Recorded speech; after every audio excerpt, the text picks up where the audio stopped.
तो सबसे जो इम्पोर्टेंट है वो इम्पोर्टेंट ये है कि आप इस टॉपिक में इलेक्ट्रोस्टैटिक्स की तरह सोच सकते हैं। न्यूटन्स लॉ ऑफ ग्रेविटेशन देखो,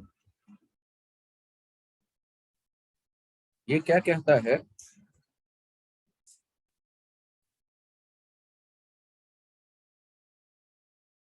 और पॉइंट मासेस, ये जो m1 और m2 देख रहे हैं ये पॉइंट मास है। ये दोनों जो हैं एक दूसरे को अट्रैक्ट करेंगे। न्यूटन थर्ड लॉ से m1 जितना m2 पे फोर्स लगाएगा उतना ही m2 m1 पे फोर्स लगाएगा, चाहे बड़ा हो कोई छोटा हो कोई। तो ये जो लॉ कह रहा है कि F प्रोपोर्शनल होता है m1 m2 के प्रोडक्ट के, और डिस्टेंस के स्क्वायर के इनवर्सली प्रोपोर्शनल होता है। और यहाँ जो कांस्टेंट आता है ये कैपिटल G, ये यूनिवर्सल ग्रेविटेशनल कांस्टेंट कहलाता है।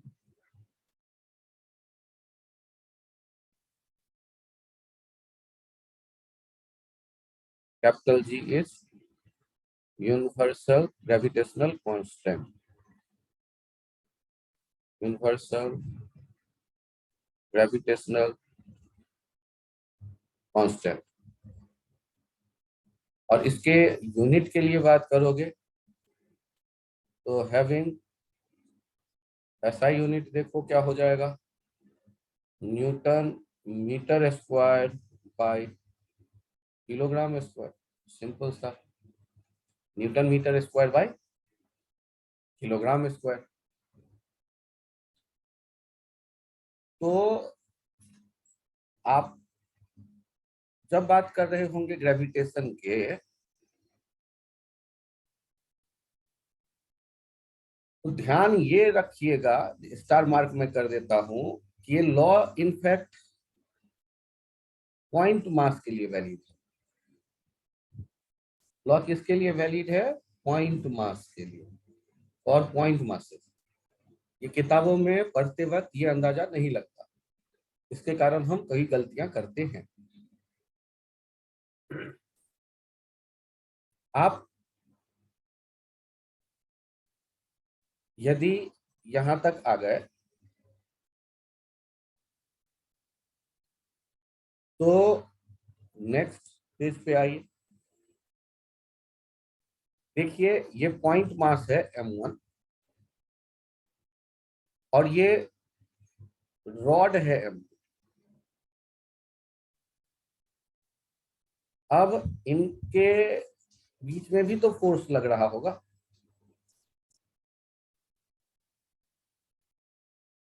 F12 आपको पता करने को कहा गया। ये L लेंथ का है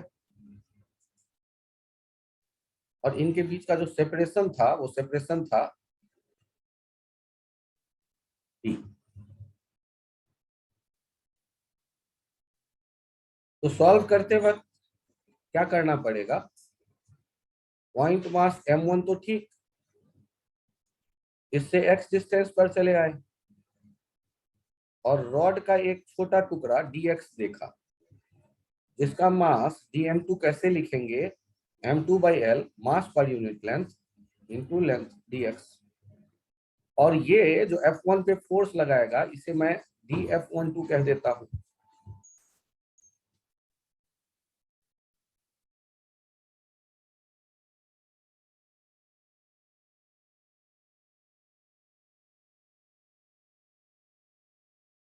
आपने जो फोर्स लिखने की सोची है dF, ये कैसे लिखेंगे?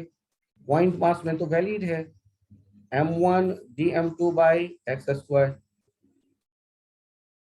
और यहाँ dF की जब बात करते हैं m1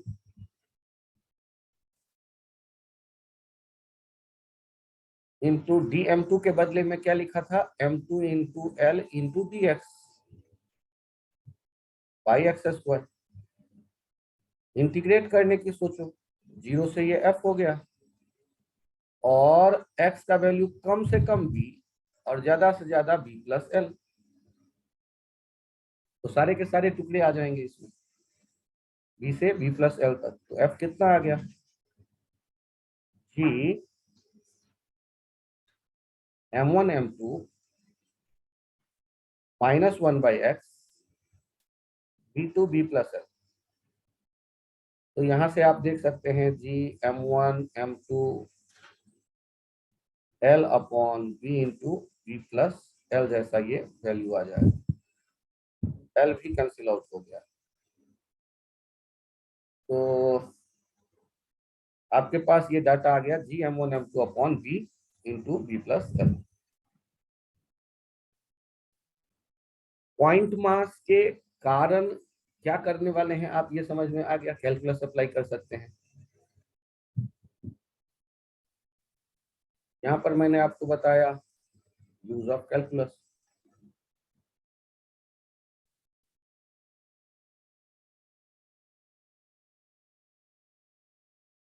आप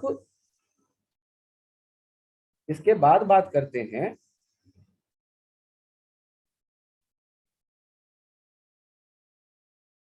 shell theorem. Centre of mass theorem नहीं है, ध्यान दीजिएगा। Case 1, outside R is greater than R. यदि ये आर रेडियस का एक शेल है, आर डिस्टेंस पे यहां पर मैंने एक स्मॉल एम रख दिया, शेल का मास है एम और स्मॉल एम पॉइंट मास है। इस पॉइंट मास पे जो फोर्स लग रहा होगा, ये फोर्स आप कैसे लिखेंगे, तो कहता है शेल थ्योरम, सेल के मास को पॉइंट मास की तरह सेंटर पे ले लें और आप Gmm/r² लिखते हैं। और यदि ये केस 1 है तो केस 2 भी होगा, inside R is less than R. तो यहां चेक करो, यदि सेंटर पे एम हो और यहाँ शेल हो कैपिटल एम, तो ये चारों तरफ पार्टिकल्स अट्रैक्ट करेंगे इसे। तो एफ इनसाइड कहीं भी देखेंगे तो वो 0 ही होगा, इनसाइड एवरीवेयर।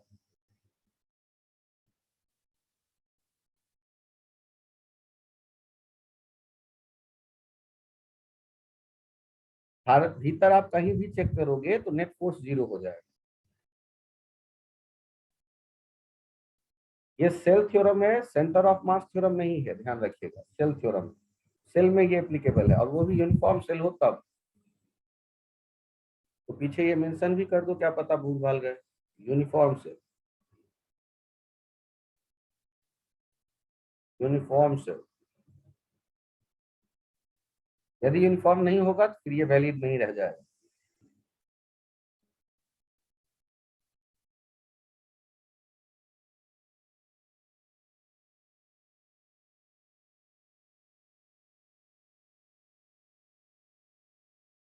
आप फोर्स जब समझ गए तो आता है next term, gravitational potential energy. ध्यान दीजिएगा, इसके लिए क्या कहते हैं, it is minimum work done by external agent in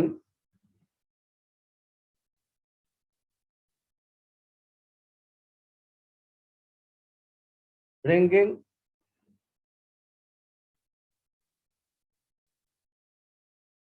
elementary masses from infinite very slowly to make a system of masses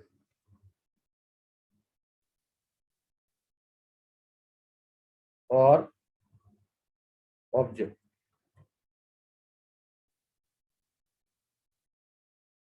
आप इनफाइनाइट से लाओगे स्लोली किसी पार्टिकल को और उसमें जो वर्क करना पड़ेगा एक्सटर्नल एजेंट को, ये हो जाता है ग्रेविटेशनल पोटेंशियल एनर्जी। इसके लिए सिंबल यूज कर लेते हैं you.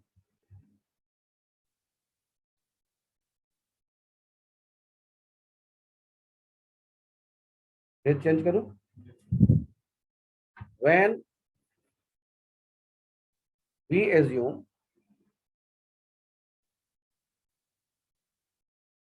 Potential energy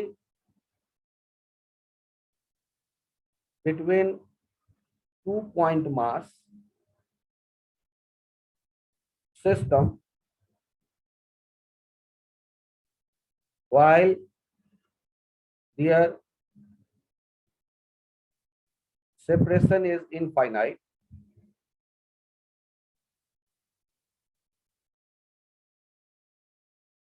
then the potential energy U of the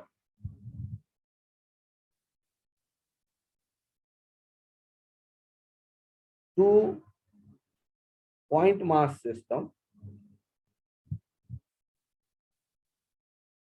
having separation R will be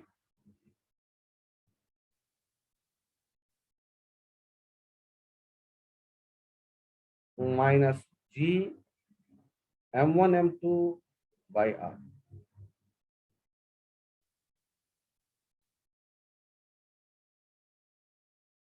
ये 1-2 जो पार्टिकल है ना, इनका सिस्टम का पोटेंशियल एनर्जी है, किसी एक का नहीं। m1 हो गए, m2 हो गए, इनके बीच का जो सेपरेशन है ये R है। ये सिस्टम का पोटेंशियल एनर्जी आप देख रहे हैं,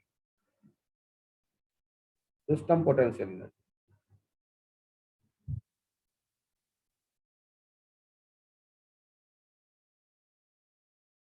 और इनके लिए एजम्पशन है इनफाइनाइट सेपरेशन पे पोटेंशियल एनर्जी 0। ध्यान से देखिएगा,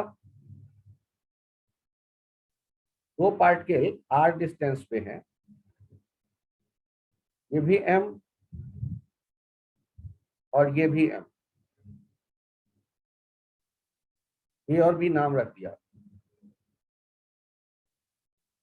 released from rest. Find their velocities when separation becomes r/2 while they are moving due to their gravitational attraction।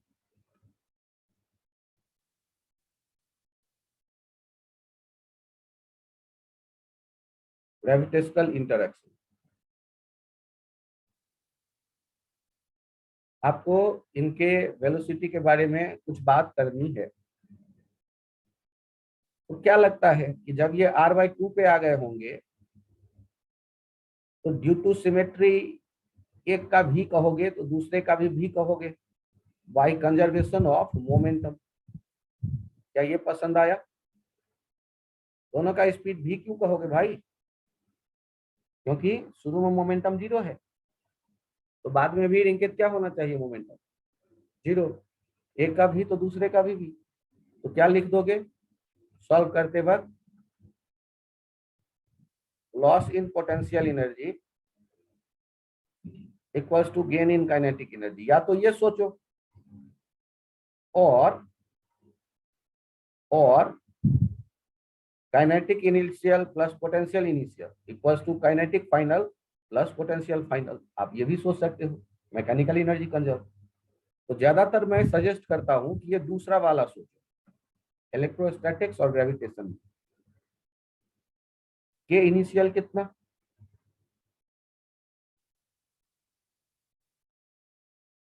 Zero. U initial gm² r, K final half mv² into twice U final minus gm² r/2। ये आ जाएगा mv² equals to gm² by r/2 minus gm²/r। mv² equals to gm²/r। एक m चला गया, v का value हो गया √gm/r। ये तो आसान काम है। क्या इसमें कोई confusion रिंकेट?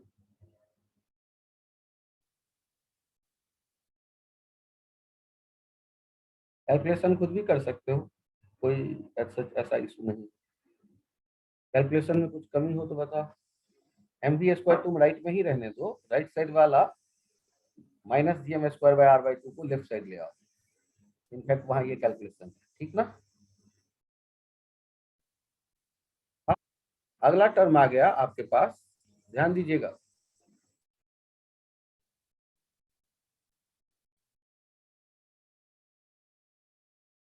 Gravitational field intensity, ji,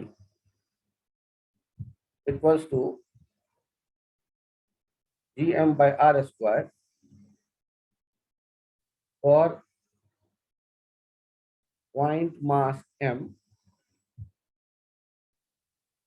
at distance r from it। अब इसके ध्यान से देखिए, ये है पॉइंट मास m, इससे r डिस्टेंस पर यदि ग्रेविटेशनल फील्ड इंटेंसिटी देखना चाहते हैं तो +1 kg मन ही मन मान लो। इस पे लगने वाला फोर्स लिख दो,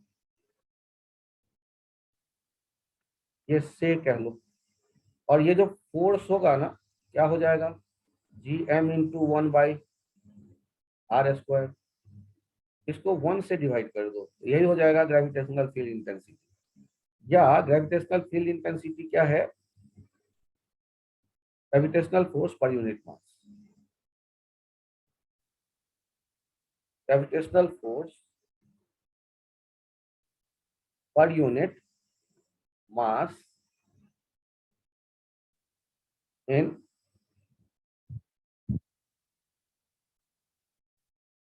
ग्रेविटेशनल फील्ड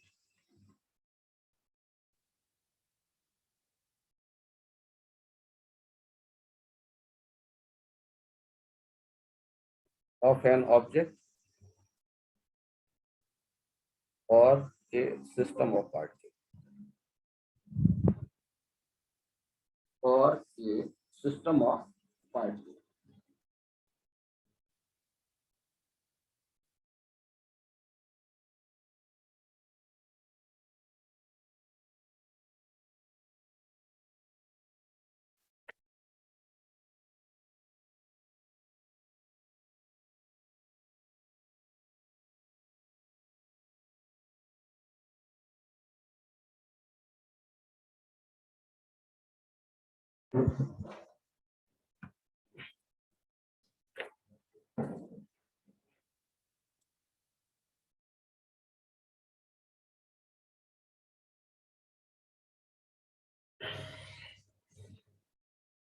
अब यहां पर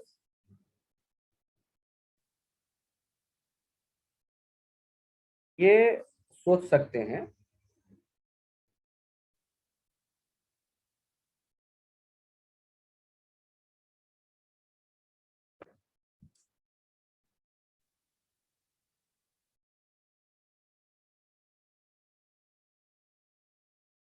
कि यहाँ ऑब्जेक्ट है 1 के m, यहाँ भी है m, यहाँ भी है m और यहाँ भी है m, और आपसे कहा गया सारे r डिस्टेंस हो गए, find gravitational field intensity at the centre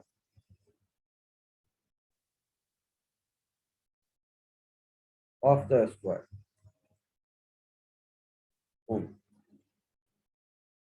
आपको यहाँ ग्रेविटेशनल फील्ड इंटेंसिटी चाहिए, तो सॉल्व करते वक्त कैसे सोचेंगे आप? सबसे पहले जब भी कहीं ग्रेविटेशनल फील्ड इंटेंसिटी निकालना हो तो +1 kg इमेजिन कर लो, 1 ही 1, और सोचो ये जो m है ये क्या करता होगा, इसे अपनी तरफ बुलाएगा, और ये जो m है ये भी इसे अपनी तरफ बुलाएगा, कैंसिल आउट होगा, ये अपनी तरफ बुलाएगा, ये अपनी तरफ बुलाएगा, ये भी कैंसिल आउट हो गए, तो Eg क्या दिखने लगा? 0।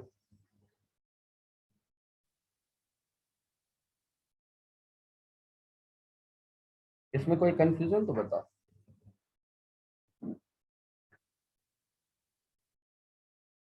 याद करिए, आप पॉइंट चार्ज होता था Q, जिसके कारण इलेक्ट्रिक फील्ड r डिस्टेंस पे क्या लिखते थे?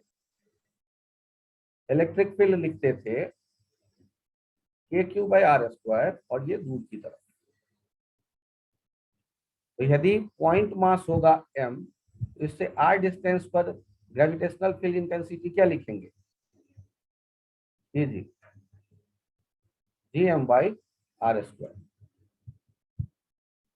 ये कंपैरिजन आपके सेट हो जाए दिमाग में तो कई समस्याएं खत्म हो जाएंगी।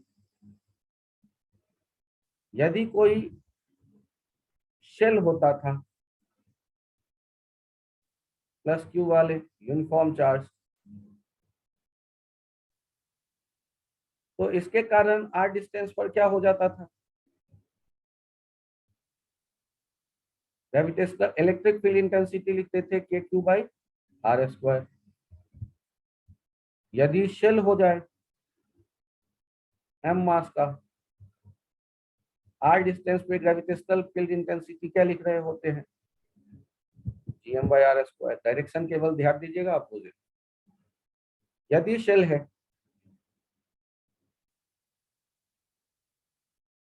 चार्ज, E क्या हो जाता था? 0 इनसाइड। यदि शेल है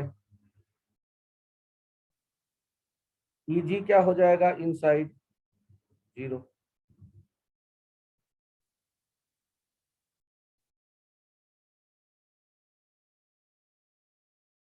यदि रिंग है,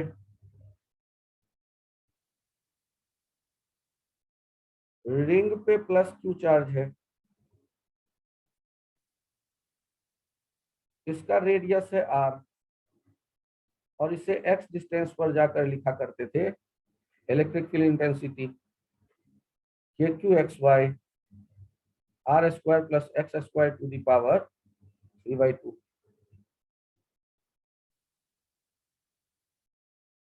यदि रिंग है,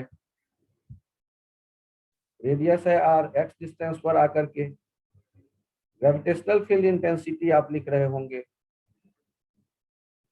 Gmx/r² + x² 3/2। जिनका ये विजुअलाइजेशन क्लियर होगा उनके लिए ग्रेविटेशन में नया कुछ नहीं है। और यदि इलेक्ट्रोस्टैटिक्स भी डूब गया तब तो फिर इसका भी क्या कर सकते हैं। सर मैं आईआईटी का बच्चा हूँ, फॉर्मूला नहीं याद रखूंगा। मेंस में ना आईआईटी के बच्चे का भी कल्याण हो जाता है यदि फॉर्मूला नहीं याद रखेगा। क्वेश्चन के लिए आपको मिलेंगे 2 मिनट, डिराइव थोड़े ना करोगे, फिर भी कर लेते हो तो खुशी की बात, क्योंकि कैलकुलेशन अच्छा है और याद रखोगे तो ये तुम्हारा मोबाइल का मेमोरी थोड़े ना है ब्रेन जो भर जाएगा डाटा। इनफाइनाइट कैपेबिलिटी है ब्रेन, आप याद रखें उसी में पैदा है।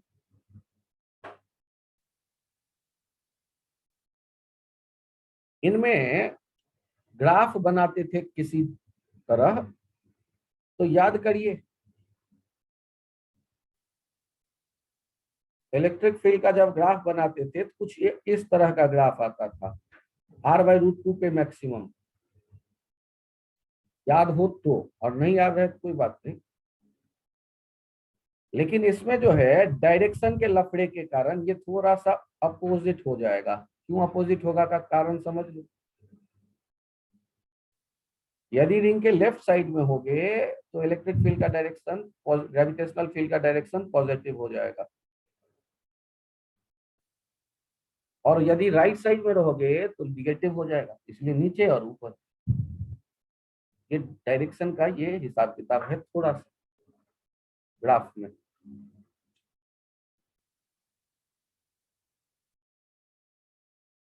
आप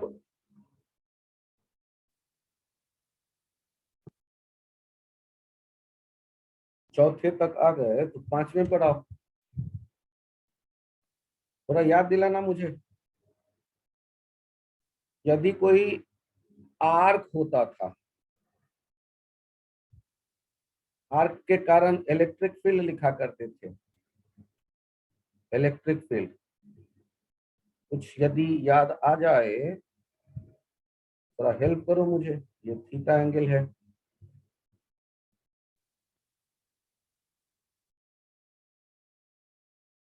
टू के लैम्डा बाई आर साइन थीटा/2। ध्यान से देखिएगा, यहाँ भी जो क्या है आर्क है। यहाँ जो ग्रेविटेशनल फील्ड इंटेंसिटी आप देखेंगे वो कैसे लिखिएगा, इसी का कॉपी लिख दीजिए, G 2G lambda by R, R radius है, ये आर्क है, साइन थीटा/2। सर ये लैम्डा क्या है, यहाँ लैम्डा क्या होता, चार्ज पर यूनिट लेंथ। यहाँ क्या होगा लैम्डा, मास पर यूनिट लेंथ। आप यदि सिमेट्रिक का यूज कर सकें तो आपके लिए फायदेमंद है। मैं सर फॉर्मूला नहीं याद रखूंगा फिर तो आराम करो। यहाँ एग्जांपल देख लेते हैं या एक केस देख लेते हैं। सेमी सर्कल, यदि सेमी सर्किल हो जाता था तो साइन π/2 1 हो जाता था, और हम जो इलेक्ट्रिक फील्ड लिखा करते थे वो क्या लिखते थे, 2 के लैम्डा बाई आर। यहाँ भी यदि ये सेमी सर्किल हो गया, ये कैसे लिखेंगे, 2 के लैम्डा बाई आर, के बदले जी कर दो, लैम्डा की कहानी वही रखना।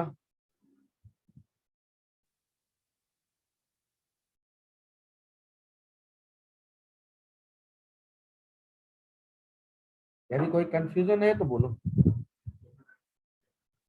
थैंक यू वेदांत। यार पालक ने तो दिल खुश कर दिया, शानदार। आगे बढ़ते हैं, नेक्स्ट क्वेश्चन देखो, याद करो।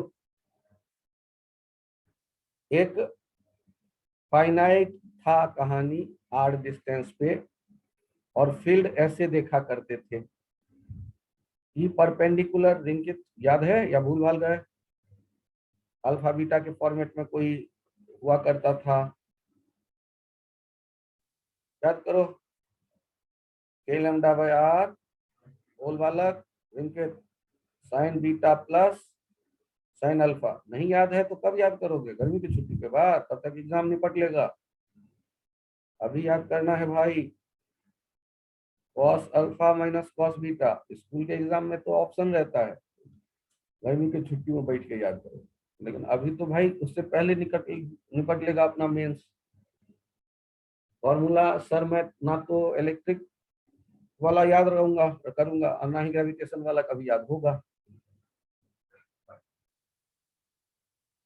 यहाँ देखो, ये रॉड है, कैसा है? फाइनाइट।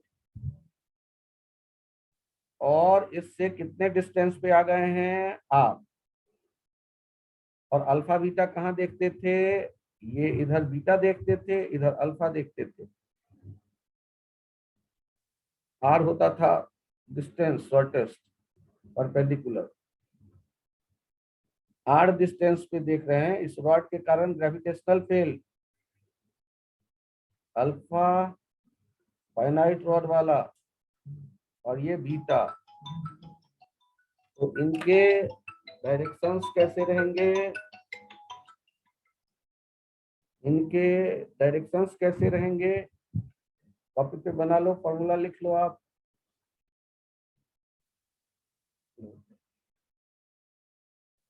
बताइए। हाँ बताइए सर।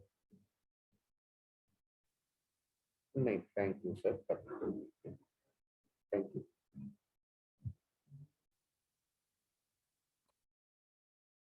कैसे लिखेंगे? पहला आप देखिए, इस तरफ आ जाएगा ई परपेंडिकुलर और ई पैरेलल। डायरेक्शन को जस्ट अपोजिट कर देना भाई, अट्रैक्शन के कारण। ई पैरेलल तो पहले लिख देता हूं, G lambda by r cos alpha minus cos beta, और ई परपेंडिकुलर भी लिख देता हूं, G lambda by r sine beta plus sine alpha.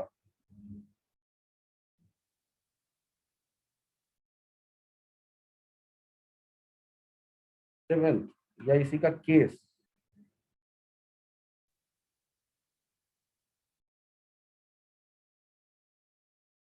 Case one,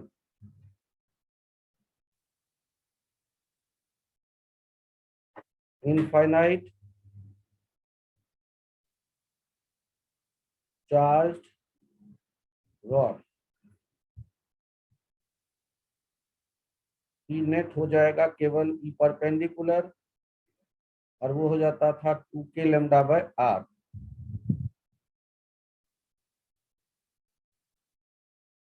infinite rod, E net हो जाएगा ई परपेंडिकुलर, ये हो जाएगा 2g लैम्डा बाय आर। और केस टू सेमी इनफाइनाइट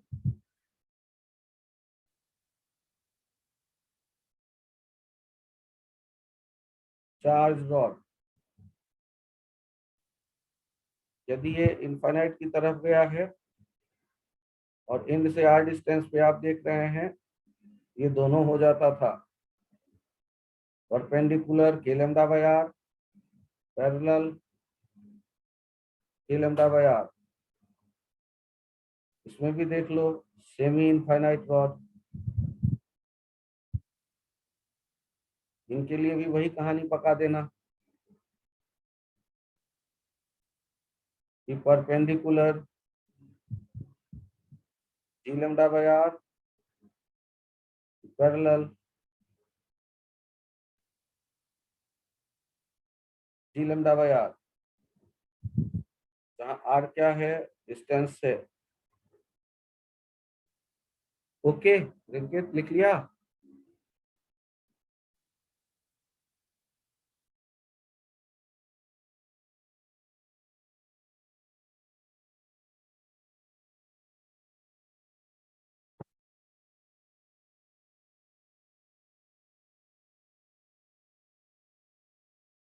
ये चेंज करो। ये आपके यदि समझ में आ रहा हो तो ध्यान से देखिएगा।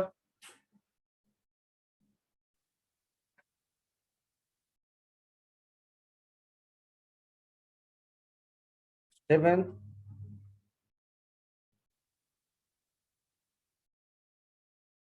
यूनिफॉर्मली चार्ज कूलम्ब पर मीटर क्यूब स्फीयर। याद करो तो, यूनिफॉर्मली चार्ज स्फीयर होता था यदि टोटल चार्ज क्यू है।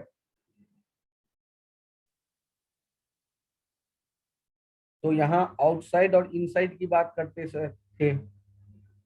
Outside a q by r square, inside a q by r cube into are.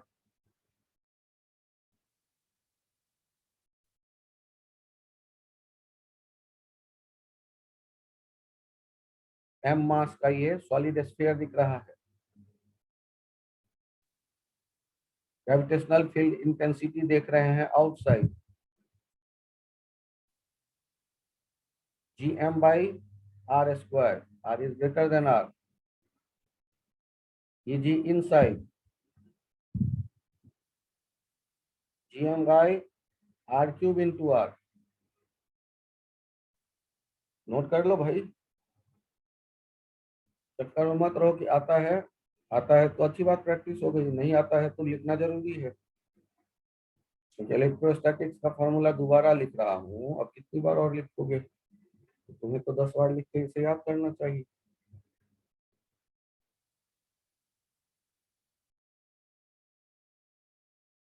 और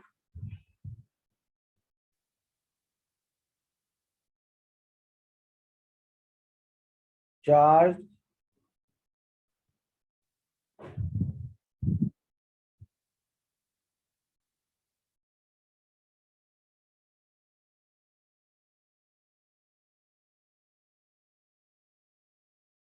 सर्कुलर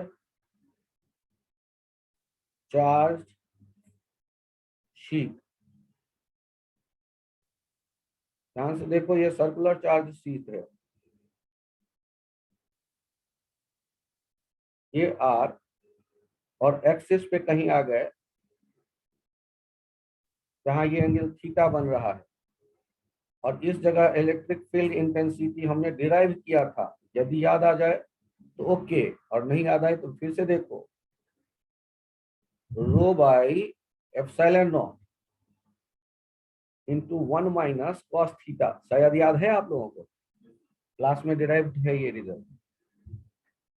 और इसको एक बार जस्टिफाई कर लो। नियर सेंटर, सेंटर के पास पहुंच जाएंगे, थीटा बढ़ता जाएगा 10 to 90, कॉस थीटा 0, और इलेक्ट्रिक फील्ड हो जाएगा सिग्मा बाई, रो नहीं, sigma, sigma by epsilon not. आप जानते भी हैं यार, ये सिग्मा बाई 2 एप्सिलॉन नॉट होता है, तो नीचे पीछे नीचे 2 भी डाल दो। सिग्मा बाई 2 एप्सिलॉन नॉट होता है चार्ज शीट के कारण इलेक्ट्रिक फील्ड इंटेंसिटी। एक बार चेक कर लेना, पहले भी ड्रैग कहीं किया हुआ है आपके कॉपी पे। इलेक्ट्रोस्टैटिक्स हितांश तो थे शायद लेक्चर में, इलेक्ट्रोस्टैटिक्स से पढ़ेंगे, लिखा हुआ है ना कहीं, देख लेना 2 है या नहीं। सिग्मा बाई 2, क्योंकि मुझे याद आ रहा है चार्ज शीट का सिग्मा बाई 2 एप्सिलॉन नॉट, तो वही होना चाहिए इससे। तो यदि ये कहानी सर्कुलर डिस्क के लिए आप लगाएं, तो सर्कुलर ये डिस्क हो गया, और इस डिस्क के ये रेडियस, ये एक्स डिस्टेंस पे कहीं आ गए, ये एंगल थीटा हो गया। तो आप जो ये डिस्क देख रहे हैं, इसके कारण जो फील्ड इंटेंसिटी होगा वो फील्ड इंटेंसिटी अट्रैक्शन वाला होगा, ग्रेविटेशनल फील्ड इंटेंसिटी। लिखोगे कितना, सिग्मा बाय, अब ये लो एप्सिलॉन नॉट का लफड़ा है। अब देखिए इसके लिए क्या लॉजिक मैं यूज करता हूँ। जी का इक्विवेलेंट क्वांटिटी है के, जिसे कहते थे 1/4 पाई एप्सिलॉन नॉट। तो 4 पाई जी किसके इक्विवेलेंट हो जाएगा, 1/एप्सिलॉन नॉट के। तो आपको यहाँ क्या लिखना पड़ेगा, 1/एप्सिलॉन नॉट के बदले, चेक करिए, 1/एप्सिलॉन नॉट के बदले लिखेंगे आप पहले 4 पाई क्या जी, और साथ में क्या आने वाला है, साथ में आएगा सिग्मा, और ब्रैकेट में 1 माइनस कॉस थीटा। अब एक लफड़ा ये भी आता है, सिग्मा कहाँ से लाओगे, तो सिग्मा हो जाएगा जो भी मास है जिसका अपॉन पाई आर स्क्वायर। जैसे होता है चार्ज पर यूनिट एरिया, वैसे ही मास पर यूनिट एरिया की कहानी यहाँ बैठी। क्या लिख दोगे, सिग्मा के बदले M by pi R square, क्योंकि डिस्क है। रैंकेट बालक लिख लो कॉपी पे। ये आप जो जी और एप्सिलॉन नॉट का हेर फेर देख रहे हैं, ये आपके समझ में आना चाहिए।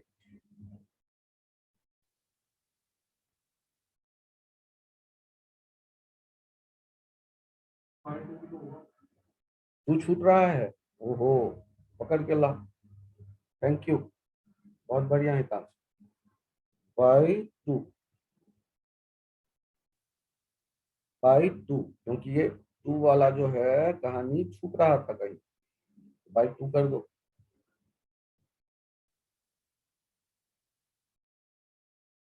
ठीक है, ये यहां तक जब आप आ गए तो यहाँ देखिएगा, ये एक चार्ज गॉस थ्योरम, ये एक चार्ज स्फीयर है। ध्यान से देखिएगा, रो कूलम पर मीटर क्यूब। आपको आर डिस्टेंस पर इलेक्ट्रिक फील्ड चाहिए, जबकि ये खुद कैपिटल आर डिस्टेंस का है। आप क्या करते हो, यहाँ गॉसियन सरफेस ले लेते हो, यहाँ इलेक्ट्रिक फील्ड देखते हो, और चूंकि ये सिमेट्रिकल है इलेक्ट्रिक फील्ड हर एक जगह, ई डॉट डी एस ये हो जाता था Q inside by epsilon naught, E into 4 pi R square, 4/3 pi R cube into rho by epsilon naught, equals to हो गया rho by 3 epsilon naught R. ध्यान से देखिएगा,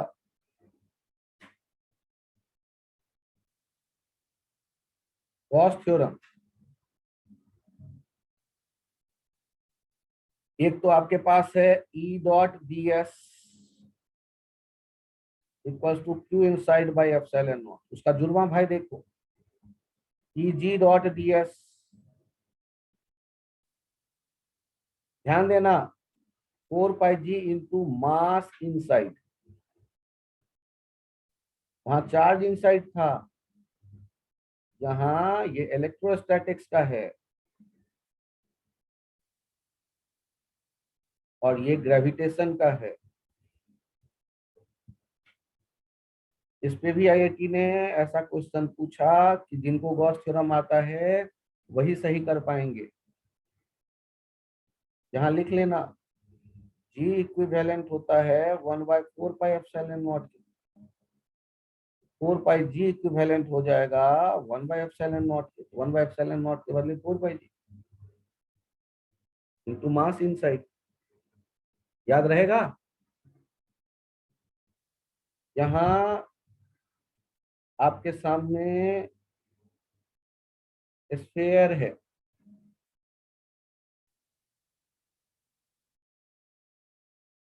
और आप इसका रेडियस देख रहे हो आर। आर डिस्टेंस पे ग्रेविटेशनल फील्ड इंटेंसिटी पता करना है। आप यहाँ पर एक गॉसियन सरफेस ले लो और वहां ग्रेविटेशनल फील्ड इंटेंसिटी देखो एट्रैक्टिव नेचर का। घबराना मत, एट्रैक्टिव हो या रिपल्सिव हो, हर एक जगह ऐसा ही होगा।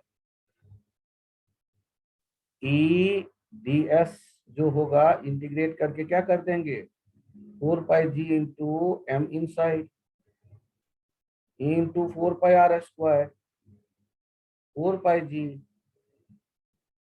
और साथ में आ जाएगा 4/3πr³ इंटू रो। रो मास पर यूनिट वॉल्यूम। यहाँ से कुछ काट पीट करके देख लो, ये कितना आ जा रहा है।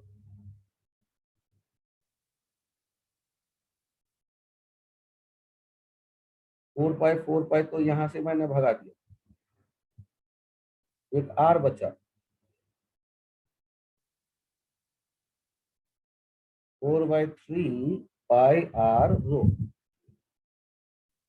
जी भी छूट रहा है, 4/3πgr²। इस टाइप का कुछ आ गया। 1/ε0 के बदले 4πg, वैसे ही याद रखो यार। 1/ε0 के बदले 4π जी, और ρ/3ε0, तो ρ/3 इंटू आर, ρ/3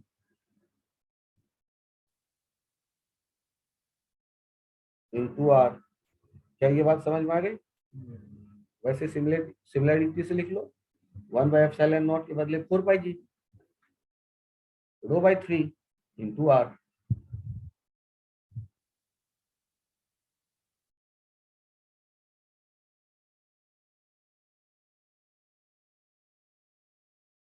तो गॉस थ्योरम का एप्लीकेशन आईआईटी आपसे करवा सकता है एडवांस के लिए।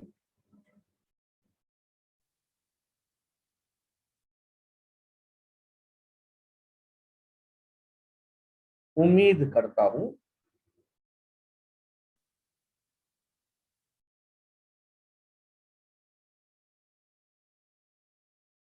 ठीक ना, Gauss theorem.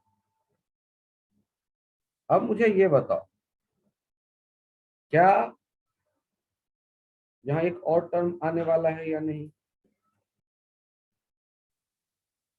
Gravitational potential.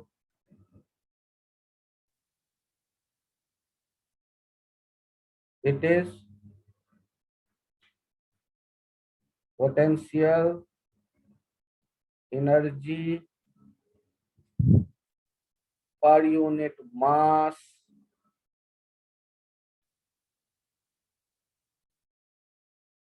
it is potential energy per unit mass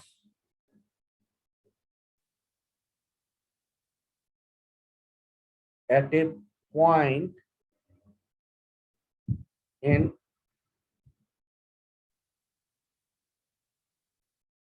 gravitational field.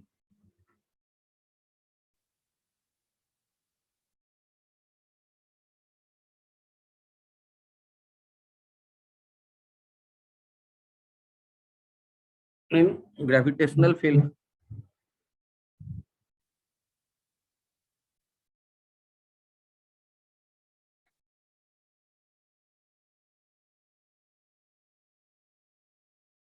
आप इसे दूसरे तरह से लिखते हैं,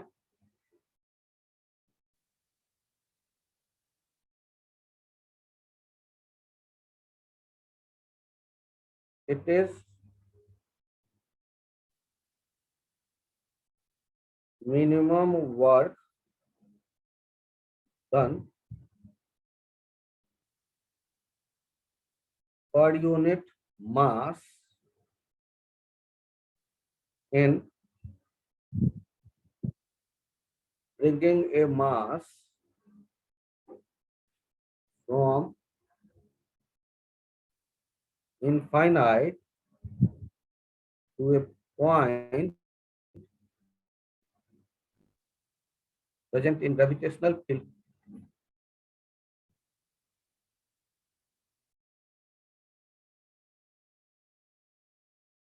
Gravitational field.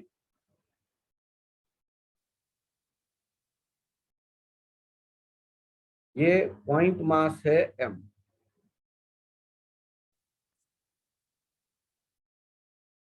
इससे r डिस्टेंस पे आपको यदि पोटेंशियल लिखना है तो पहले क्या कर दो, 1 kg मान लो और उसका पोटेंशियल एनर्जी लिख दो -gm/r, और यूनिट क्या हो जाएगा, जूल पर केजी।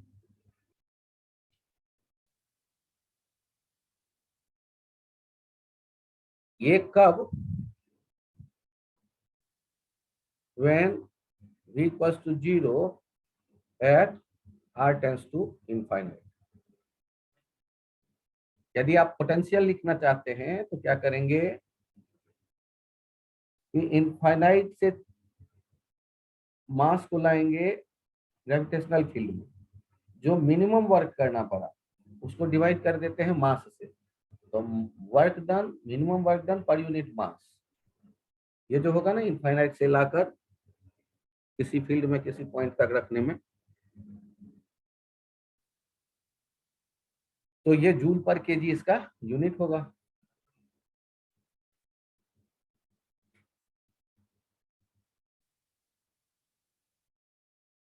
जैसे एक एग्जांपल है,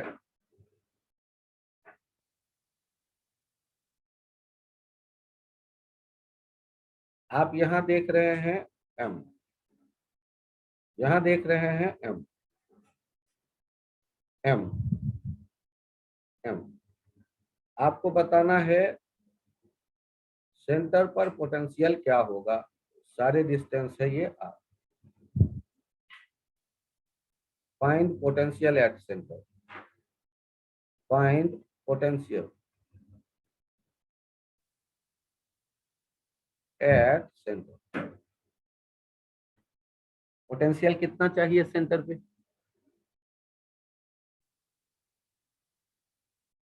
तो आप सॉल्व करते वक्त कैसे लिख सकते हो, किसी एक का यहाँ 1 kg पहले मान लो, मन ही मन, -gm/1/r, और ऐसे कितने हैं 4, -gm/r/4, ये हो जाएगा पोटेंशियल।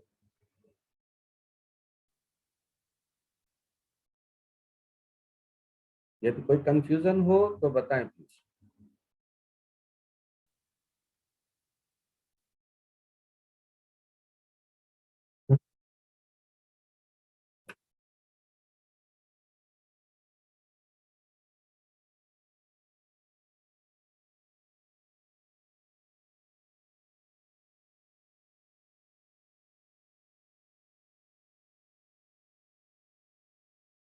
यहाँ जो है ये इंपॉर्टेंट रिजल्ट कह लो इसे,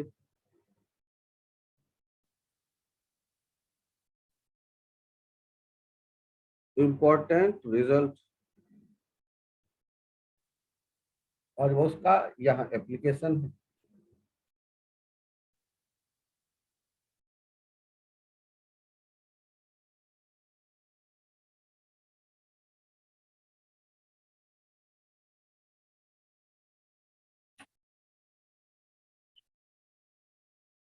ये जो क्वांटिटी है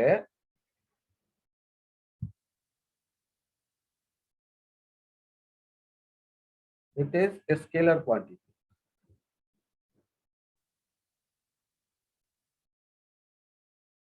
यहाँ डायरेक्शन का कोई सेंस इन्वॉल्व नहीं है। वैसे भी एनर्जी से रिलेटेड है ना, एनर्जी पर यूनिट मास।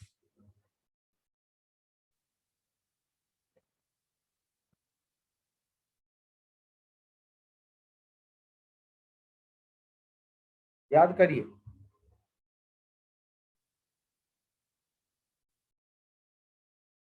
ये पॉइंट चार्ज थोड़ा तेजी में यहाँ लिख लेना ना। पॉइंट चार्ज के कारण r डिस्टेंस पे पोटेंशियल था kq/r। पॉइंट मास के कारण r डिस्टेंस पे पोटेंशियल लिखोगे -gm/r। सेल जो है टू चार्ज है, इसके कारण आउटसाइड में आप लिखते थे, यहाँ बगल में मैं लिख देता हूँ, वी आउट लिखते थे kq/r और वी इन लिखते थे kq/r। यहाँ r ग्रेटर देन r वाला था। सरफेस पे जितना होगा उतना सेंटर पे भीतर हर एक जगह हुआ। यदि आप देख रहे हैं shell mass m, V out क्या लिख देंगे, रेडियस कैपिटल आर है, ये वी आउट लिख देंगे -gm/r और वी इन लिख लेंगे -gm/R।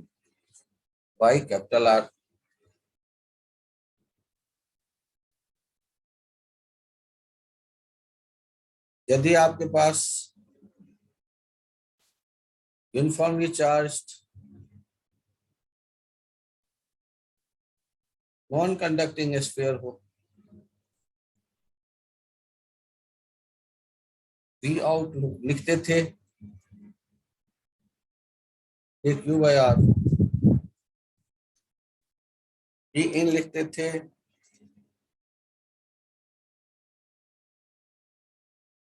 kq/, याद करो, याद होना चाहिए, 2r³ CR² - R², शायद याद आ जाए। और v सेंटर पे कितना हो जाता था, 3/2 kq/, 3/2 kq/R।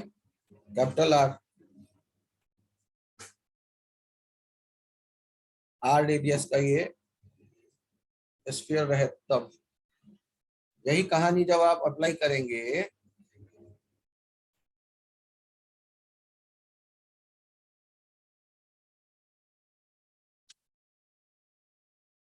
यहाँ पर,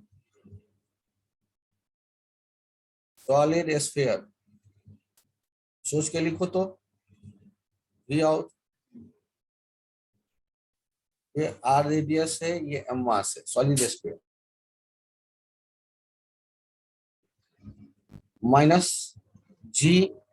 -gm/r, r is greater than r।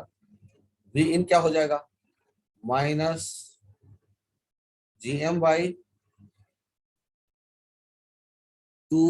R³ ER² - R²। और वी सेंटर कितना हो जाता है, -3/2 gm/r।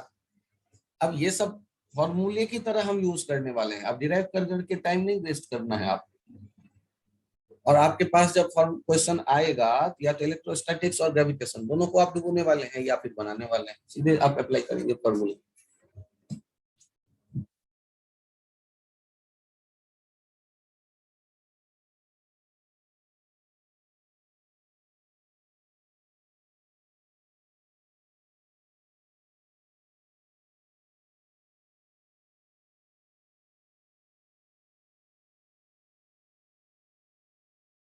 एक रिलेशन था E equals to -dv/r, Ex equals to -del v/del x, Ey equals to del v/del y, Ez equals to -del v/del z। यदि E चाहिए तो कैसे लिखते थे, -del v/del x i cap, -del v/del y j cap, -del v/del z k cap. Electrostatics की बात कर रहा।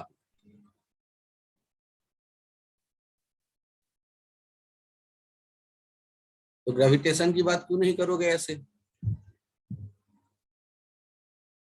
Gravitational field intensity minus dV by dr. Gravitational field intensity minus del V by del X. I cap minus del V by del Y. J cap minus del V by del Z. K cap.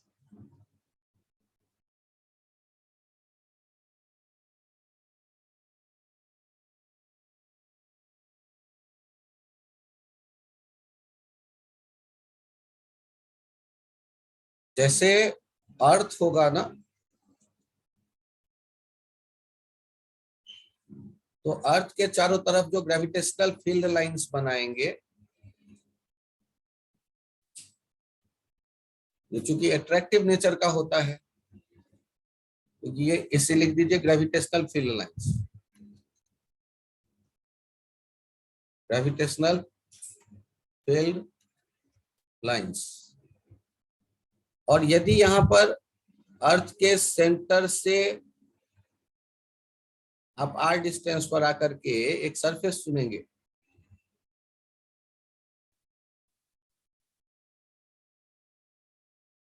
और इसके लिए क्या नाम रखा जाएगा? Equipotential surface.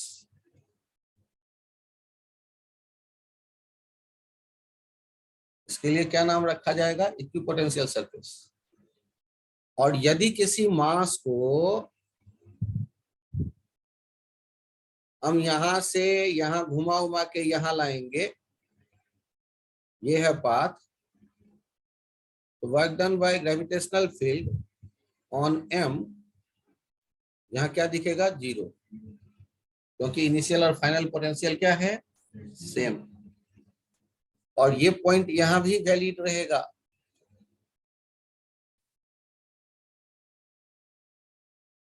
Gravitational field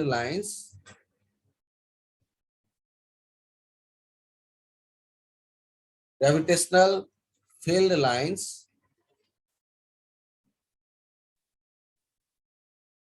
always make 90 degree with equipotential surface.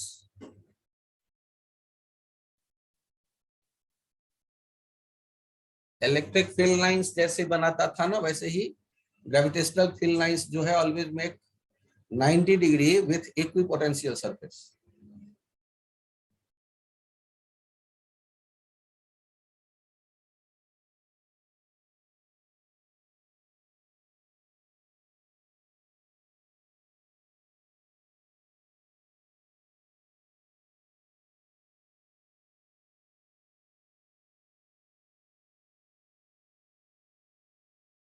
Change करूं page? एक interesting question देखो,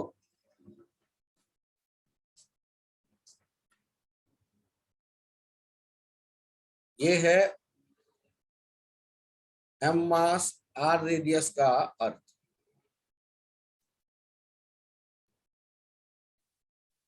और ये r ग्रेटर देन r, यहां पर है एक स्मॉल m का सैटेलाइट, और ये ऐसे एक सर्कुलर पाथ पे अर्थ के चारों तरफ उसको घूमते देख।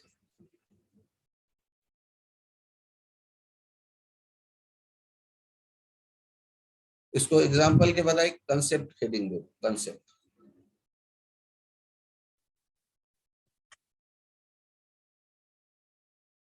Orbital velocity and energies of satellite. आप यहां यदि इसे घूमता देखते हो v ऑर्बिटल, क्या लिखोगे? इसको अट्रैक्ट कौन कर रहा है? f लिख दोगे आप m v o square by r, और f किसके बराबर हो जाएगा? g m into m bye r square. m v nought square by r, v nought कितना? यहां से देखो, half m v nought square किसके बराबर हो गया? g m m by 2r। Kinetic energy आ गई। पोटेंशियल एनर्जी के expert master, shell theorem, G minus G M M by small r. Total energy कितनी हो गई? Kinetic energy plus potential energy minus G M M by 2r। तो यहां से important relations आ गए। Kinetic energy equals to minus of total energy. Kinetic energy equals to minus of potential energy by 2 या minus of kinetic energy के बराबर। ये जो रिलेशन आ गया है इन्हें ध्यान रखिए।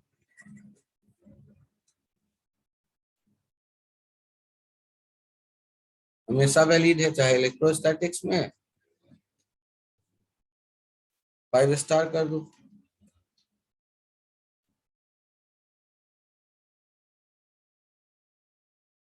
कितना हुआ यार? 1 2 3 4 5। ये रिलेशन मॉडर्न फिजिक्स में भी वैलिड है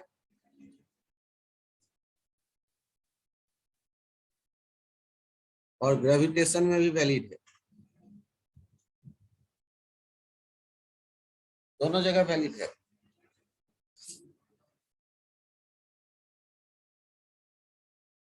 पोटेंशियल एनर्जी का ये डिफिनेशन तो आपको पता है ना, minus G M M by are. और 2 से दोनों तरफ डिवाइड कर दिया है, बस यहाँ इतना सा काम किया है। आर एक कट गया और यहाँ एक पॉइंट और आ गया आपके पास। M V nought square by r किसके बराबर था? G M M by are square. V orbital आपको दिखने लगा under root G M by are. और यहाँ देखो तो चक्कर लगाने में टाइम कितना लगेगा? 2 pi r by v nought. 2 pi r by under root G capital M by r. 2 pi by root G M r to the power 3/2 T square equals to 4 pi square by G M into r cube. T square is proportional to r cube. ये जो है time period और r का relation वाला 7 star कर दो। T square proportional to r cube. Time period जो चक्कर लगाने का होता है, वो जो डिस्टेंस है प्लेनेट का से सैटेलाइट का, उनके डिस्टेंस के क्यूब के प्रोपोर्शनल होता है।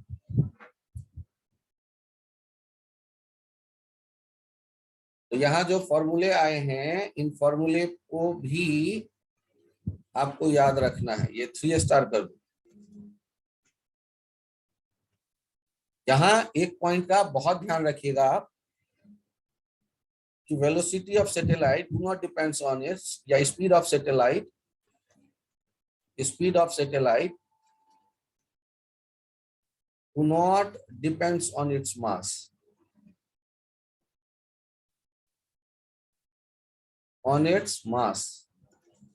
सैटेलाइट का मास उसमें नहीं है ऑर्बिटल स्पीड में, ध्यान दीजिएगा।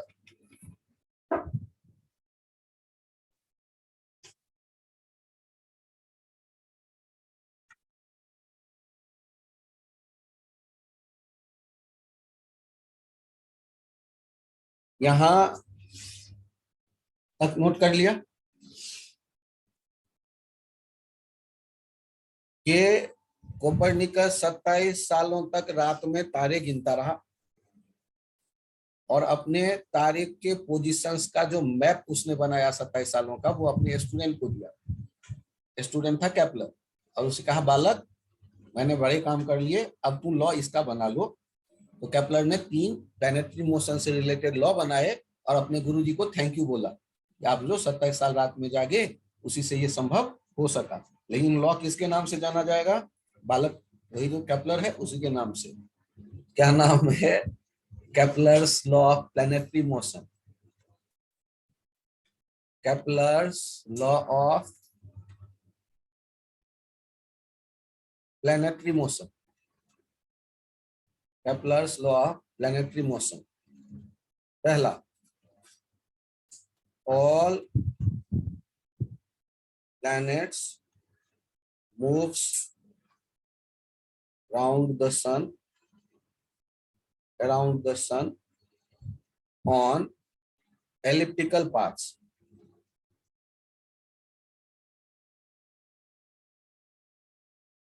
And sun is present at one of its focus.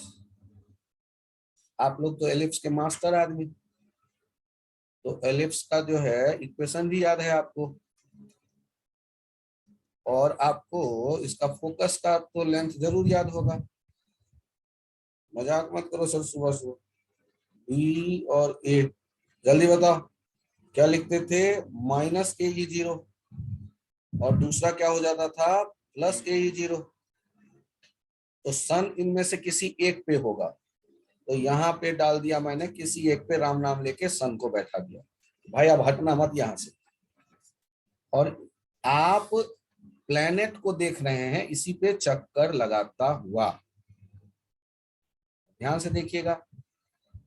ये एम, ये वी ए, और ये यहां पर आएगा तो वी पी। ये आपने by conservation of angular momentum कह देते हैं M v a into a e plus a equals to M v p a minus a. अरे conservation of angular momentum mathematically लिखा है, ए प्लस ए माइनस ए, समझ में आया या नहीं? डिस्टेंस, शॉर्टेज डिस्टेंस समझ में आ गया? जो मैथमेटिक्स वालों को ऐसे लिखते हैं, बायोलॉजी वालों को ऐसे नहीं लिख सकते हम। वहां क्या लिखते हैं? M V one R one equals to M V two R two. एक कहलाता है पेरिजी और एक कहलाता है एपोजी। यार मेरे तो स्पेलिंग का हालत ही खराब है। एपोजी चेक कर लेना, कॉप किताब उठा के डिक्शनरी कहीं देखे या गूगल बाबा से, पेरिजी। और किसी को याद है तो मुझे बता दो अभी। ऐसा कुछ मैंने लिख दिया। एपोजी को याद रखता हूं अपार्ट से, और पेरिजी को नियर के लिए है पेरिजी। अपार्ट एपोजी और पेरिजी नियर। स्पेलिंग चेक कर लीजिएगा प्लीज, मेरे भरोसे मत रहिएगा। सर आपने स्पेलिंग क्यों नहीं याद की? अरे यार केपलर का भी लो याद रखो, स्पेलिंग भी याद रखो, नहीं हो सकता मेरे से यार, कमी रह गई। परफेक्ट नहीं होता कोई, मेरे में ये बड़ी कमी है। आगे देखो, ये पहला लॉ में आप जो देख रहे हो ना, ई और ए और बी का रिलेशन है कोई? यार वो भी कुछ बता दो मुझे। E equals to under root one minus B square by A square type होता है क्या? यही होता है एलिप्स। अरे काट के तुम भी तो कुछ बोलो बालक। एलिप्स फॉर्मूला देखा देखा सा लग रहा है। हाँ, एसेंट्रिसिटी, ठीक है। हाँ ठीक, चलो आगे बढ़े। ये तो पहला संपन्न हो गया। अब इसको याद रखने की भी तरीके पे कोई काम करके देखते हैं। देखना ध्यान से, यदि सर्कुलर पाथ होता, ध्यान से देखो, यहां सन होता और यहां अर्थ होता, तो क्या होता? ये हमेशा एक ही डिस्टेंस पे होता, मौसम बदलता ही नहीं। दूसरा आइडिया देखो, एलिप्स होता और यदि एलिप्स के सेंटर पे सन होता और ये अर्थ होता, तो 2 बार जाड़े का मौसम आता और 2 बार गर्मी का। ऐसा भी नहीं होता, ये दोनों नहीं बचा। तो क्या देखोगे? एलिप्स बनाओगे और उसमें सेंटर से दूर हट के यहाँ सन रखा, ये जाड़े का मौसम, ये गर्मी का मौसम, और साल में 2 बार ऐसा रहता है कि स्वेटर पहनूं या ना पहनूं समझ में नहीं आते रहता, मतलब 2 बार मौसम ट्रांजिशन के फेज में दिखता है। ओके, तो कहां पर है? सेंटर पे नहीं है, सेंटर पे नहीं है सन, ये क्लियर कर लिया। और ना ही पाथ सर्कुलर है, ये तो इसके लिए 27 साल जागने की आवश्यकता नहीं थी, 1 साल के मौसम देख के अंदाजा लग गया आपको, ठीक है। लेकिन आप थोड़े लेट हो गए, केपलर के नाम से ये जाना जाएगा। अब आगे देखो, दूसरा, यहां देखो, दूसरा कहता है areal velocity equals to constant. Areal velocity constant का मीनिंग समझो ध्यान से। ये एलिप्टिकल पाथ बना लो, यहां देखो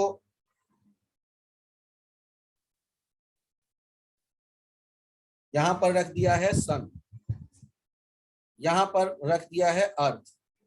अर्थ को मूव करते हुए देखो, और सन और अर्थ को मिलाने वाला एक झाड़ू, हैरी पॉटर वाला झाड़ू जैसा कुछ इमेजिनरी ले आओ, और यहाँ देखो ये डी थीटा एंगल मूव करता है, और यहाँ पर ये जो एरिया है ना, ये एरिया हम ढूंढ रहे हैं। ये एरिया डी ए कैसे निकालोगे?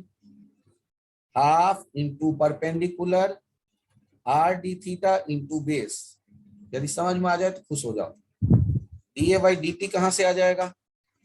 Half into R square D theta by D T, और यहां से आप कह देते हैं एरियल वेलोसिटी। एम से मल्टीप्लाई करो, M square omega by 2m। M R square omega को कह देते हैं, एम आर स्क्वायर ओमेगा को कह देते हैं आई ओमेगा। आई ओमेगा का कोई नाम है शायद, याद करो। अरे आई ओमेगा का कोई नाम है, L, angular momentum by 2m। और एल जो क्या होता है? कांस्टेंट। क्यों? क्योंकि जो फोर्स है वो ग्रेविटेशनल, हमेशा सन से जाएगा, तो टॉर्क जीरो हो जाएगा, angular momentum constant. Hence D A by D T ये एल बाई 2m, ये कांस्टेंट। और इसका यूज कैसे करते हैं?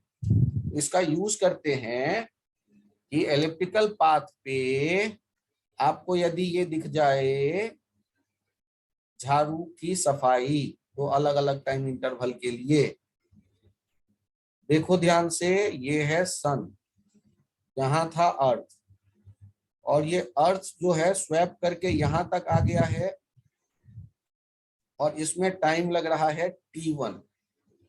यहाँ जो एरिया आपने देखा, ये एरिया हो गया A1। फिर आपने देखा बदलते हुए इनके पोजीशंस को, वो यहां से अर्थ यहां आ गया, एरिया हो गया A2, और टाइम हो गया यहां से यहां तक T2। आप क्या लिखोगे? A1 by T1 equals to A2 by T2, या ये यह लिखोगे if A1 equals to A2 then T1 equals to T2। क्या हुआ बालक? कुछ नया आइडिया आ गया? कुछ नया आइडिया फिर से लिखूं?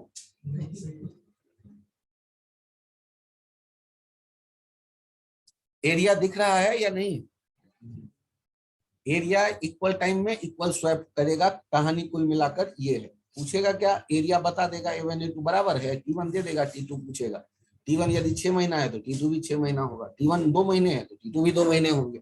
एरिया यदि बराबर है तो फ्री के नंबर होते हैं, चित्र दिख गया और आंसर बोल दिया। ये क्लास 9th में भी पूछता है, 11th में भी पूछता है, तब भी बच्चा नहीं बताता, तो आईटी वाला कहता है तो फिर यहाँ क्या करेगा आकर के, बाहर ही पढ़ लो कहीं। तो फ्री के नंबर भी यदि आदमी नहीं कलेक्ट करे तो आईआईटी बेचारा क्या कर ले। चलो यहाँ तीसरा देखो, तीसरा कहता है टाइम पीरियड जो है ना T square proportional to A cube. A है क्या है? A semi major axis, semi मतलब आधा, मेजर जो बड़ा वाला एक्सिस है एलिप्स का। T square is proportional to A cube. तो 3 लॉ हो गए ये केपलर के, 3 लॉ हो गए ये केपलर के, नोट कर लीजिए।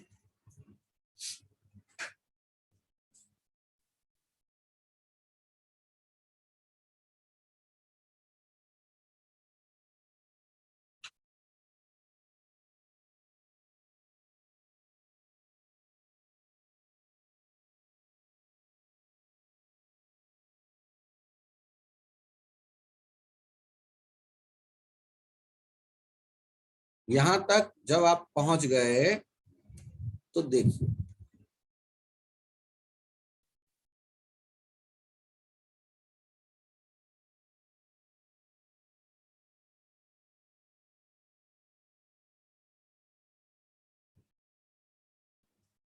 नोट करना यहाँ एक और idea.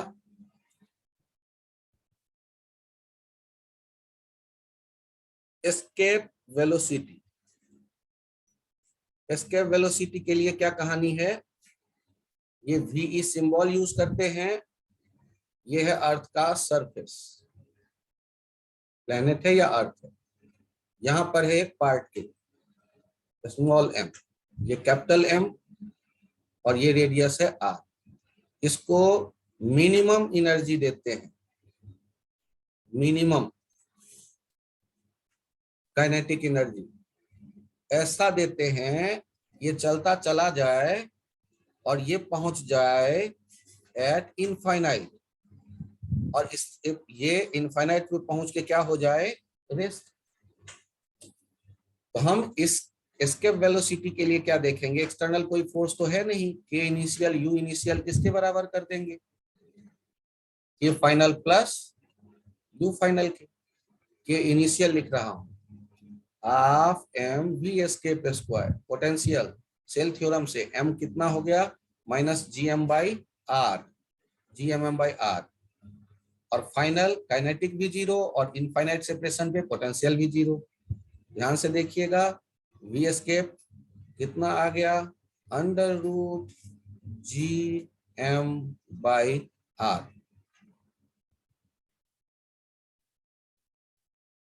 Under root GM by R. इसके वेलोसिटी में कोई कंफ्यूजन तो बताएं प्लीज।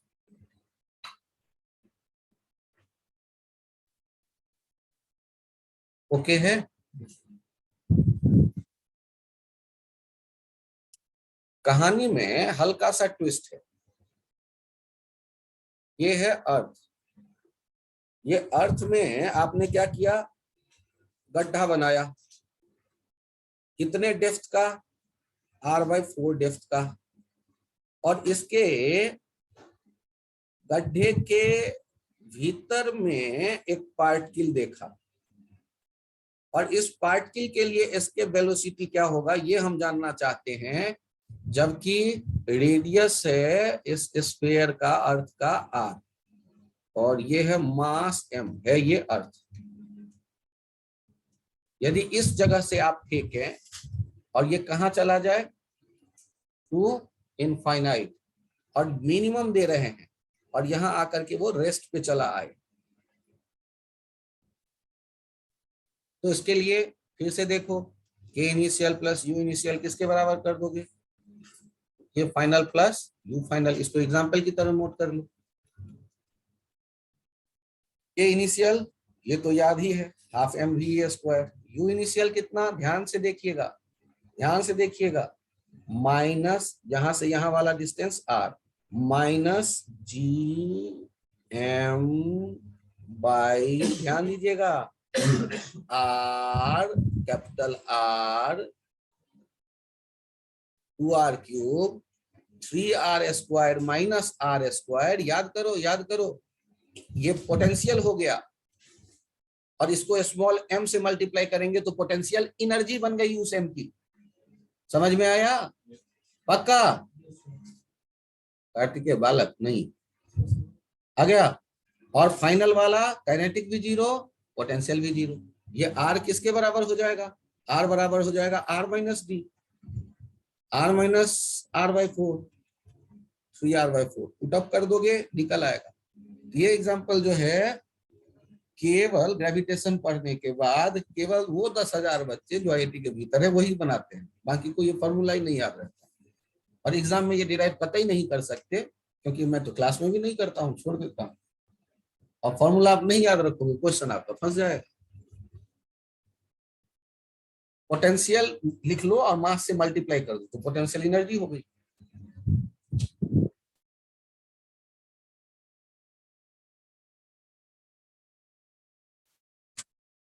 ओके, यहाँ ये पॉइंट क्लियर है, हटाऊं page.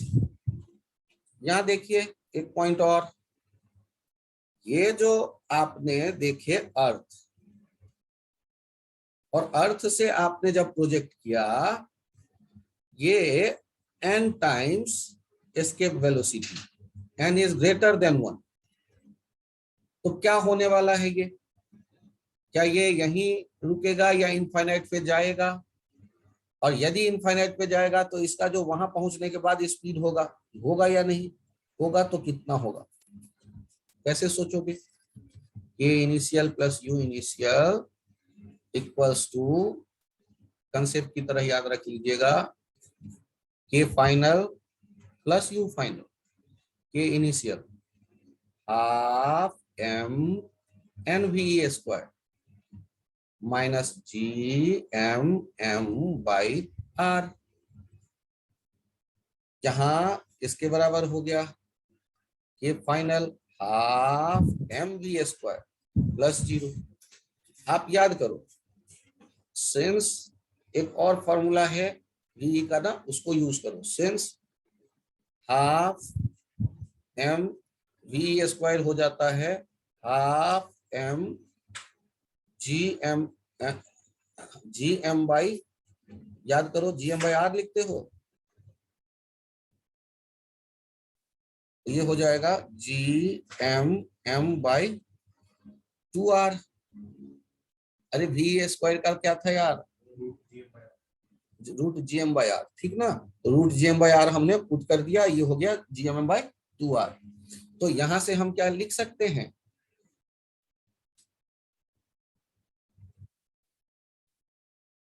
Half M V square N square minus M V square, ये लिख सकते हैं या नहीं लिख सकते हैं? Half M V square, M एक हटा दो, हमने एन टाइम्स एस्केप वेलोसिटी देके फेंक दिया है पार्टिकल को, तो वी स्क्वायर कॉमन ले लो, n square minus twice equals to v square, यहां से वी आ गया, वी का वैल्यू कितना हो गया, under root N square minus 2 और साथ में वीई। इसे नोट कर लो, फाइनल रिजल्ट ऐसे ध्यान ही रखना, स्क्वायर रूट में एन स्क्वायर माइनस 2, कोई मुश्किल काम तो नहीं है, रास्ता भी आपको पता है। आपने यदि एस्केप वेलोसिटी से ज्यादा वेलोसिटी दिया तो इनफाइनाइट पे ये रुकेगा नहीं, वहां कुछ ना कुछ वेलोसिटी होगी। अच्छा सोचो, एंड डबल वेलोसिटी दे दिया, एस्केप के डबल वेलोसिटी दिया तो क्या होगा, इनफाइनाइट पे वेलोसिटी कितनी होगी, ध्यान से देखना, 2 दूनी 4 माइनस 2 2 स्क्वायर रूट 2 टाइम्स, इसके वेलोसिटी के स्क्वायर रूट 2 टाइम्स, इसके वेलोसिटी के बराबर n1 करके दे दोगे, n1 दे दोगे तो ये 0 हो जाएगा, नहीं मतलब n1 के लिए ये वैलिड ही नहीं है, ये वैलिड है किसके लिए, n ग्रेटर देन 1 के लिए।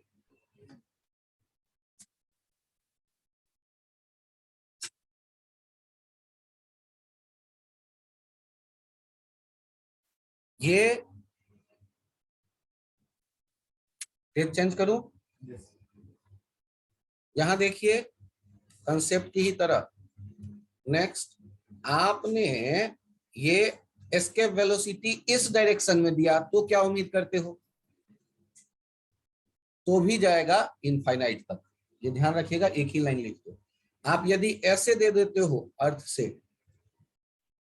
एस्केप वेलोसिटी तो भी जाएगा इनफाइनाइट तक, किस डायरेक्शन में देते हो उससे मतलब नहीं है, तो भी जाएगा इनफाइनाइट तक, डायरेक्शन से कोई लेना देना नहीं है, यहाँ एनर्जी कंजर्वेशन आप यूज कर रहे हो इस वजह से, ठीक है। नेक्स्ट एक कंसेप्ट और देख लीजिए, यदि आपने एक ऑब्जेक्ट को प्रोजेक्ट किया है अर्थ के सरफेस से एस्केप वेलोसिटी के n टाइम्स कम वेलोसिटी से, तो आप क्या उम्मीद करते हो, क्या ये कहीं जाकर रुकेगा या नहीं, रेडियली थ्रो कर रहे हैं तो रेस्ट पे तो आएगा, यहां भी n ग्रेटर देन 1 है, ध्यान रखना, आपको बताना है कि आर मैक्स क्या होगा या एच क्या होगा, दोनों में से कुछ भी पूछेगा, एच मैक्स क्या होगा, तो हम इसमें भी क्या सोचेंगे, K initial plus U initial equals to K final plus u final हाफ m ve by n का स्क्वायर minus G M M by r equals to 0 minus G M M by r. अब ये आर चाहिए आपको, ध्यान से देखिएगा। हाफ एम वी स्क्वायर लिख रहा हूं, G M by R N square minus G M by R minus G M by small R. G M को भगा दिया और आपने कॉमन ले माइनस इधर ले आए 1 बाय आर, इधर कौन आ गया 1 by R minus 1 by twice R N square. 1 by R और ब्रैकेट में आ जाएगा 1 minus 1 by twice N square. यहां से आर निकल आया, कितने दूर जाने वाला है वो आर निकल आया, आर अपॉन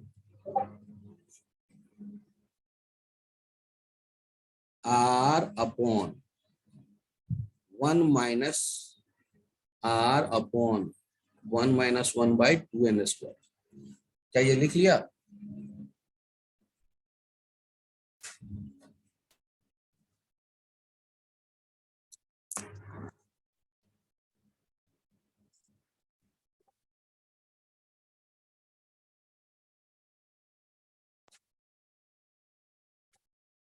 ये चेंज करो, ये है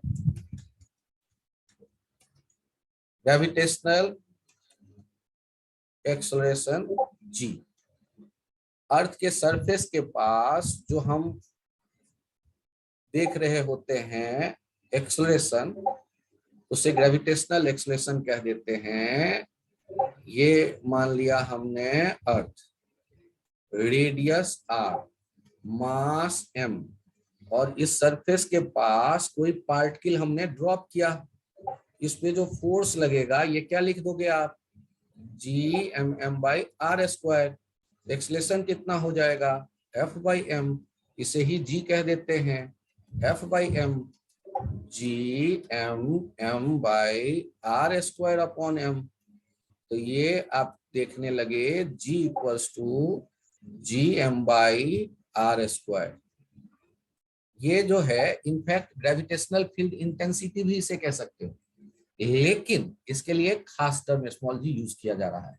तो जब आप स्मॉल जी यूज कर रहे हो तो इसको ग्रेविटेशनल एक्सेलरेशन ही कहो। ज्यादा डिटेल कहोगे कि फील्ड इंटेंसिटी तो लोग टेंशन में आ जाएंगे।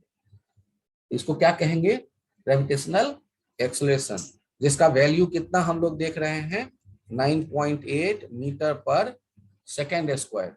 और रेडियस ऑफ अर्थ जो होता है ये होता है 6400 किलोमीटर करीब, 6400 किलोमीटर। लिख लिया, G M by are square को स्मॉल एम से डिवाइड किया और ये वैल्यू आता है 9.8।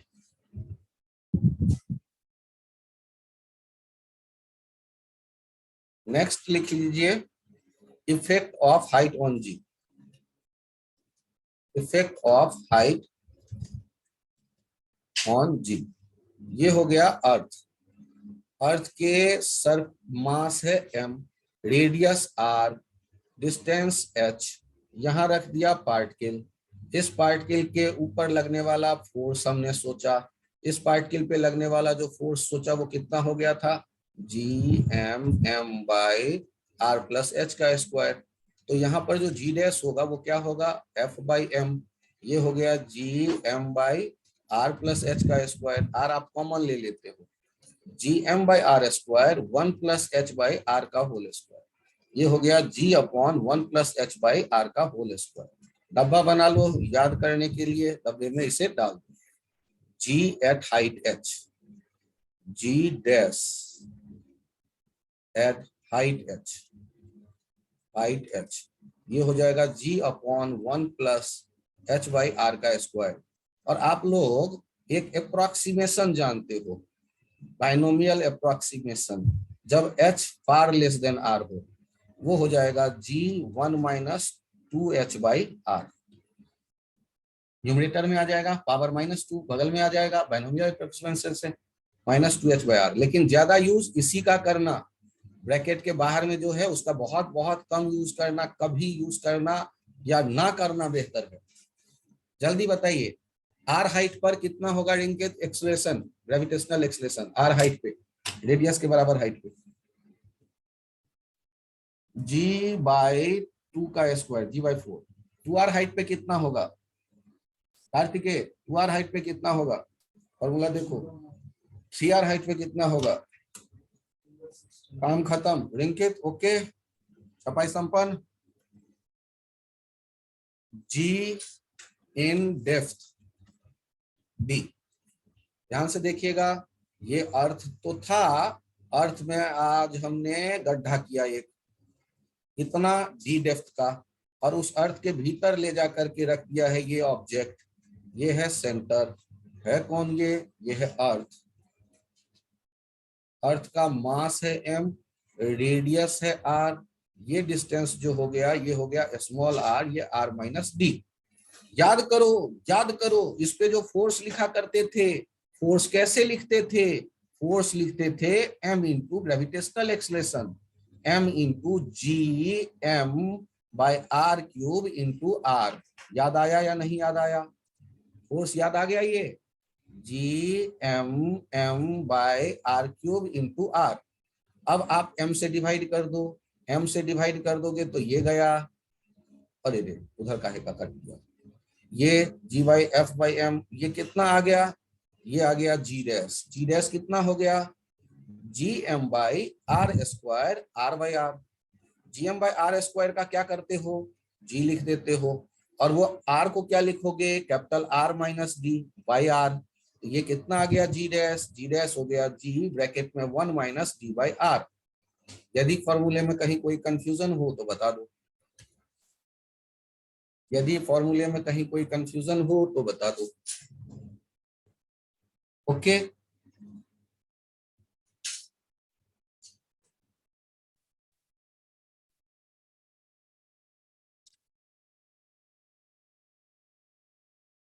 ये यदि समझ में आ गया, ये यदि समझ में आ गया तो यहां देखिए, effect of rotation of earth, effect of rotation, ध्यान से देखिए, अर्थ रोटेट करता हुआ, उसका टाइम पीरियड आपको पता है, और 2π/t ये है अर्थ ना। अर्थ के लिए आप क्या जानते हैं, टाइम पीरियड 24 आवर। तो यहां पर जो आप देख रहे हैं कोई ऑब्जेक्ट, उस ऑब्जेक्ट पे जो फोर्स लगेगा, ध्यान से देखिएगा, इधर mg, इधर कौन सा लग रहा होगा, m⍵² r स्यूडो। तो नेट जो mg इफेक्टिव हो जाएगा mg माइनस m⍵² r, तो g डैश हो जाएगा g माइनस ω² r। और यदि अर्थ में इक्वेटोरियल प्लेन से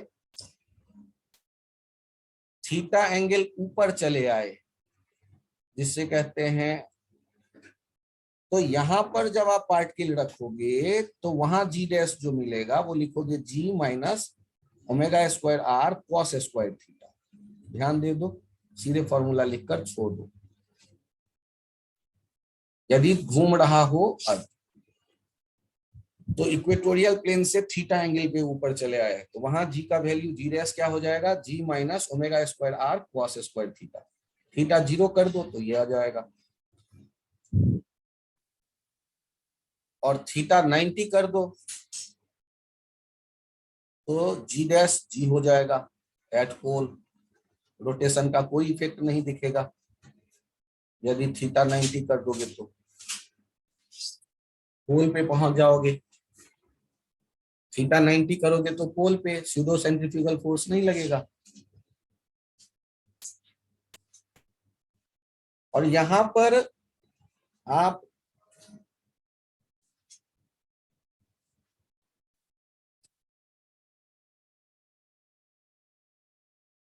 देख लो कि एक ऑब्जेक्ट है, ऑब्जेक्ट को आप अर्थ के सरफेस से थ्रो करते हो, ध्यान देना, ये वर्टिकल कहलाता है किसी जगह पर, और वर्टिकल से थीटा एंगल पे थ्रो कर रहे हो एस्केप वेलोसिटी से कम स्पीड से, एन लेस देन 1, और आपको बताना है ये earth. Find maximum height attained by the particle, attained by the particle।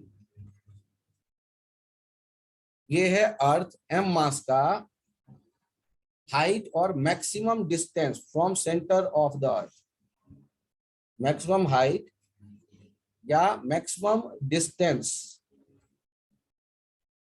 From centre of the earth. अच्छा ये बताओ, क्या एस्केप करने वाला है?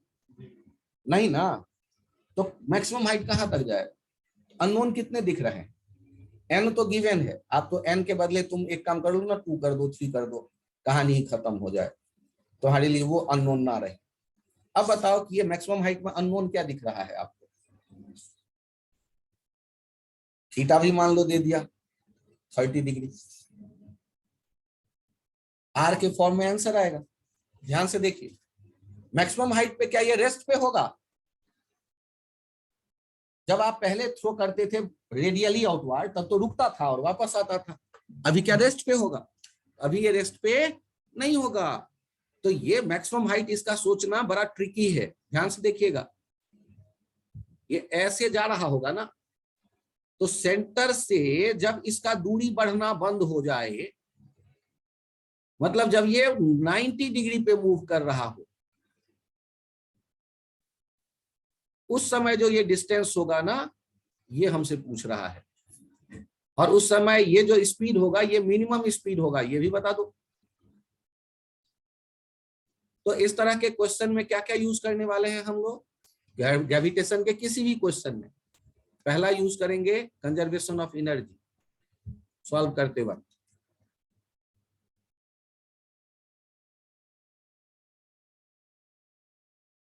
-gm/m/r plus half m v/2 का square -gm/m/r plus half m v²। दूसरा क्या यूज करोगे? ध्यान से देखना, conservation of angular momentum about centre of earth. क्यों? क्योंकि हमेशा टॉर्क उसी से जाएगा, फोर्स उसी से जाएगा, टॉर्क 0 हो जाएगा। और क्या लिख दोगे? लिखने वाले हो, ध्यान से देखना, mve/2 cos थीटा का कुछ नहीं बनेगा, साइन थीटा का बनने वाला है एंगुलर मोमेंटम, और बाद में हो जाएगा ये mv/r। ये दो इक्वेशन लो, सॉल्व कर लो, v का वैल्यू पुट अप करो, r निकल के चला आएगा। r और v दो अननोन है ना, r और v दो अननोन, दो इक्वेशन सॉल्व हो जाएगा। r और v दो अननोन, दो इक्वेशन सॉल्व हो जाएगा।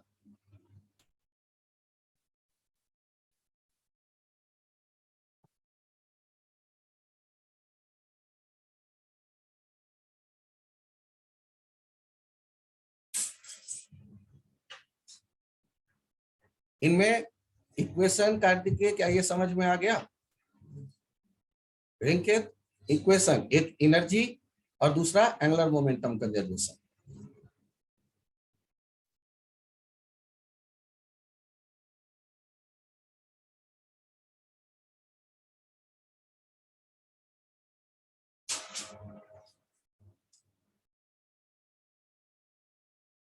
लिखिए दोनों इक्वेशन। यहां एक टर्म आ रहा है जियो स्टेशनरी सैटेलाइट और कम्युनिकेशन सैटेलाइट।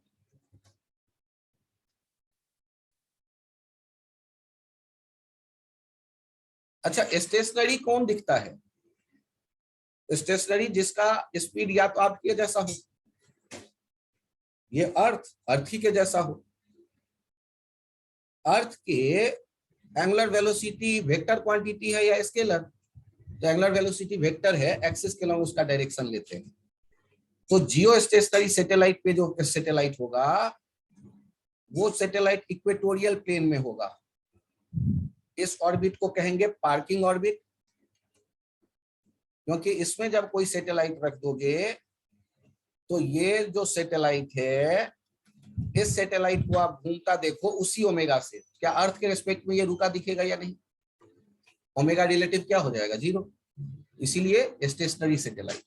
और इसका ध्यान रखना, यदि मैं प्लेन बदलूंगा, तो यदि मैं ऐसा प्लेन लेना चाहूं सैटेलाइट का, तो ये पॉसिबल नहीं है, क्योंकि ओमेगा अलग हो जाएगा। ये अर्थ के रिस्पेक्ट में हमेशा रुका नहीं रहेगा, पोजीशन बदल जाएगा अर्थ के respect.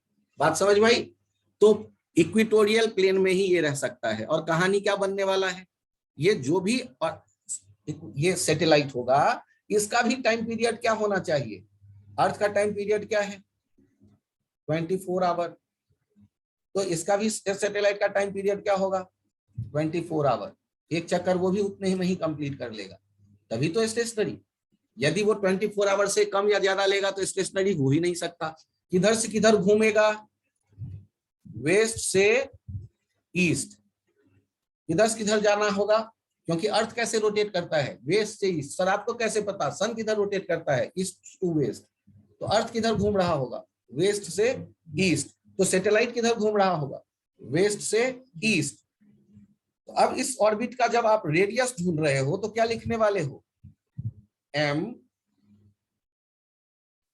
Omega square r equals to G m by are square. यही तो कर दोगे। यहां से क्या आ जाने वाला है? इसको सॉल्व करोगे, ओमेगा हो जाएगा 2 pi by T, 2 pi by 24 hour. और मास सारे पता है आपको। यहां से रेडियस आ जाएगा, रेडियस सैटेलाइट का, और ये आ जाता है 42,000 किलोमीटर। ये नहीं कि छत पे जाके सैटेलाइट उतार लाओगे यूएसए वाला। 42,000 किलोमीटर। और आप यदि कहते हो हाइट, तो हाइट हो जाता है 6,000 हटा लो, 36,000 किलोमीटर। बस नोट कर लो इसे। जियो स्टेशनरी सैटेलाइट की क्या नीड है? कम्युनिकेशन के लिए। क्योंकि अर्थ से तुम लाइव मैच देखना चाहते हो यूएसए का, तो किसी भी सैटेलाइट को देने में सिग्नल थोड़ा मुश्किल है। और आपके स्टेशनरी ऑर्बिट वाले सैटेलाइट, उनका पोजीशन फिक्स है, उनको आप सिग्नल देते हो, वो दूसरे को देता है, वो तीसरे को देता है। कम से कम 3 सैटेलाइट चाहिए वर्ल्ड के मैक्सिमम पॉपुलेशन तक लाइव टेलीकास्ट कर देने के लिए। कम से कम 3, 120 डिग्री के आर्क पे 3 सैटेलाइट पुट अप कर। तो अर्थ में सर वो पोल थोड़ा छूट जाएगा। अरे छूट जाएगा तो कौन देखेगा पोल पे जाके यार? रहता ही नहीं है कोई।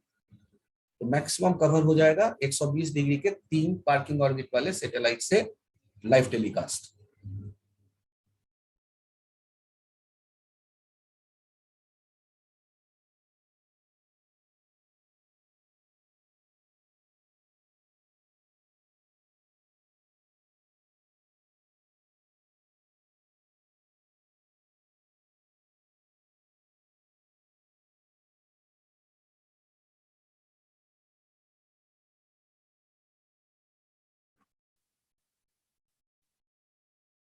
अच्छा ये बताना आप लोग, क्या ऐसा सैटेलाइट पॉसिबल है? पाथ, ये अर्थ है और सैटेलाइट ऐसा घूमता रहे इक्वेटर से ऊपर ऐसे, या अर्थ है और यहां घूमता रहे सैटेलाइट, ऐसा पॉसिबल है? क्या दिक्कत होगा? ये जो फोर्स लगेगा ना ग्रेविटेशनल, इसका ये तो सेंट्रीपिटल दे देगा, लेकिन ये जो कंपोनेंट है ये बैलेंस नहीं है। ये पाथ पॉसिबल नहीं है, ये पाथ पॉसिबल नहीं है। तो पॉसिबल पाथ क्या हो सकते हैं सैटेलाइट का? Possible path of satellite. Possible path कौन से हो जाएंगे? यदि ये अर्थ है तो अर्थ के सेंटर से कॉन्साइड करे ऐसा ही पाथ आप ले सकते हो। अर्थ के सेंटर से कॉन्साइड करे ऐसा ही पाथ ले सकते हो आप किसी भी सैटेलाइट का। ये जियो स्टेशनरी के नहीं, किसी भी सैटेलाइट के लिए कह रहे हैं। ये पॉसिबल पाथ ऑफ सैटेलाइट आपके सामने है। Possible path of satellite. और ये लास्ट पॉइंट एक सामने आपके आ रहा है, ये है अर्थ। और अर्थ के सरफेस से h हाइट से हम पार्टिकल को प्रोजेक्ट करें तो क्या क्या होगा, ध्यान से देखो। ये v या तो हो सकता है सर्कुलर ऑर्बिट बनाए,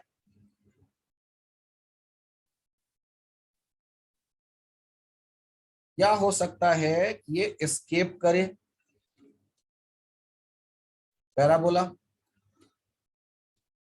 या हो सकता है कि ये एस्केप करे हाइपरबोला। और ये सर्कुलर था। या हो सकता है ये दूर से घूमकर वापस चला आए, ellipse, having earth at near focus. नजदीक वाले फोकस पे अर्थ का सेंटर हो और वो जो सैटेलाइट था खूब दूर से घूम के चला आया। और ये जो पार्टिकल है, यदि ऐसा करते हो सकता है एक ऐसा एलिप्स बना ले,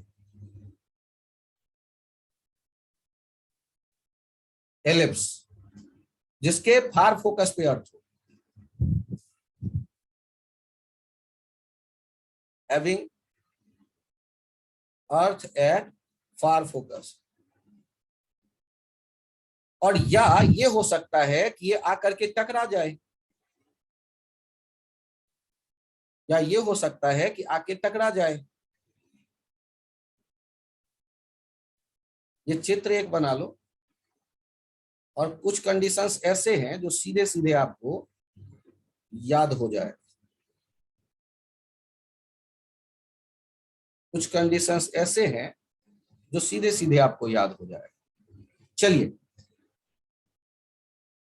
एस्केप करने के लिए क्या याद है आपको? एस्केप करने के लिए सबसे जरूरी क्या दिख रहा है आपको? पैराबोला एस्केप होगा यदि v एस्केप वेलोसिटी के बराबर हो। हाइपरबोला वाला एस्केप होगा यदि v greater than escape velocity हो। ये एलिप्स बनेगा यदि v ऑर्बिटल से ज्यादा हो v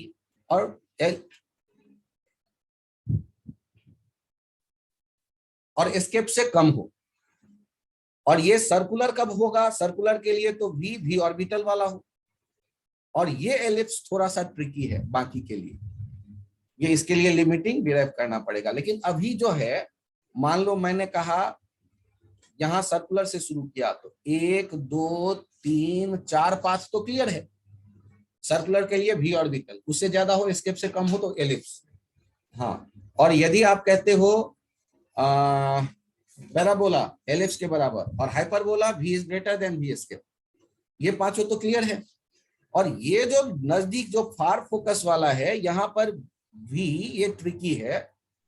इस v के लिए मुझे भी डिराइव करना पड़ता है conservation of angular momentum, conservation of energy से भी। और वो कुछ आ जाता है under root gm2r upon r plus h into 2r plus h type का कुछ होता है। ये डिराइव करना पड़ेगा, मुझे भी ठीक से याद नहीं रहता, डिराइव इसे करना पड़ेगा, डिराइव करना होगा। अभी मुझे ठीक से याद नहीं, इसे मैं हटाता हूं। कैसे डिराइव करोगे? Conservation of energy plus conservation of angular momentums. ये चित्र बना लो। तो आपको ध्यान से देखो, पैराबोला पाथ मिलेगा एस्केप के बराबर। ये 90 डिग्री पे थ्रो किया है हॉरिजॉन्टल से, मतलब हॉरिजॉन्टली थ्रो किया है h हाइट से।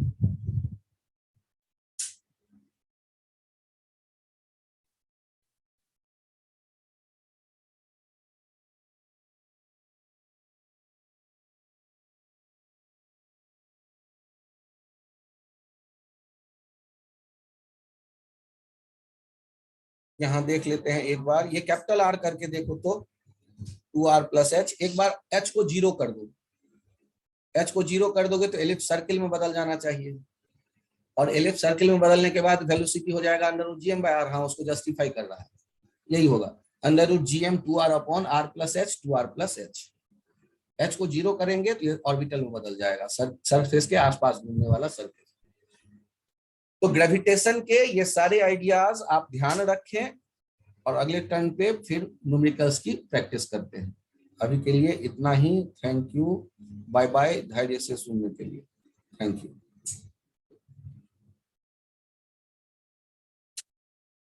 सर अत्याचार मत किया करो यार, खाना वाना खाओ, कल बात करते हैं अत्याचार के बारे में। कल क्लास है आप लोगों की?